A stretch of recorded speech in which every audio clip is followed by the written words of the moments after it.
The Pigeon Lady and the Boy She Saved, Brenda Fricker's final curtain call. There's a scene that plays in millions of homes every single Christmas. A lonely woman feeding pigeons on a Central Park rooftop, and a small boy who sits down beside her, not afraid, just curious.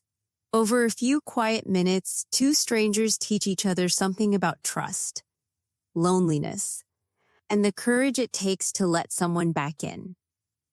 That scene belonged to Brenda Fricker and Macaulay Culkin. And on 16th July 2026, the woman who brought the Pigeon Lady to life passed away in Dublin at the age of 81. This is the story of the performance that made her an Oscar winner, and the gentler, quieter role that made her a permanent part of holiday memory for an entire generation. Long before American audiences knew her name, Brenda Fricker had already spent decades honing her craft. Born in Dublin in 1945, she began her working life as a journalist before moving into acting, eventually appearing in British series like Coronation Street and Casualty, where she played the character Megan Roach across 65 episodes.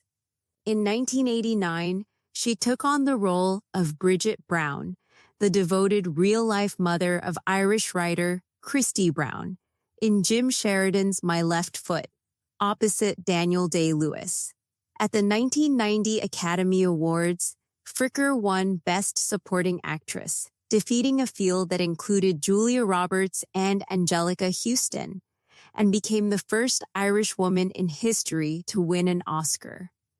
The rooftop that made her a legend in 1992's Home Alone 2, Lost in New York, Fricker played a mysterious homeless woman living among the pigeons of Central Park, who forms an unlikely, tender bond with young Kevin McAllister, played by Macaulay Culkin, after he finds himself alone in the city over Christmas.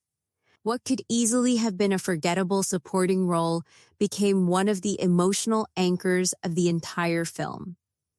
In their now famous rooftop conversation, the Pigeon Lady and Kevin talk about heartbreak, trust, and the fear of being hurt by the people we let close.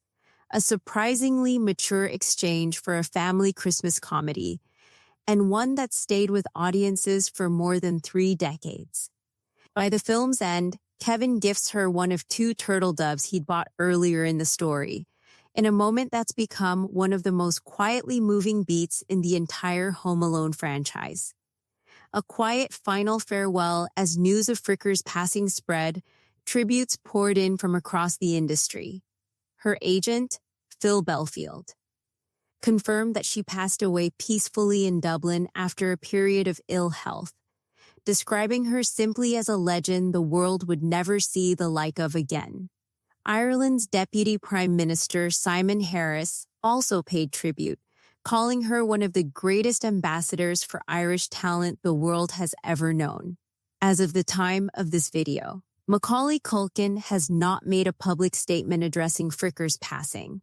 That's worth noting plainly. Rather than speculating about what it might mean, public figures process grief in their own time, and silence in the first hours after a loss is common and doesn't necessarily reflect the depth of a bond.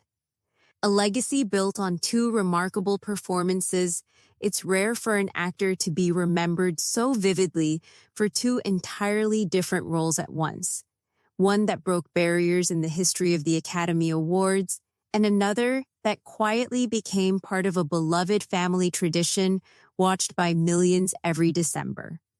Fricker's career didn't stop there, either.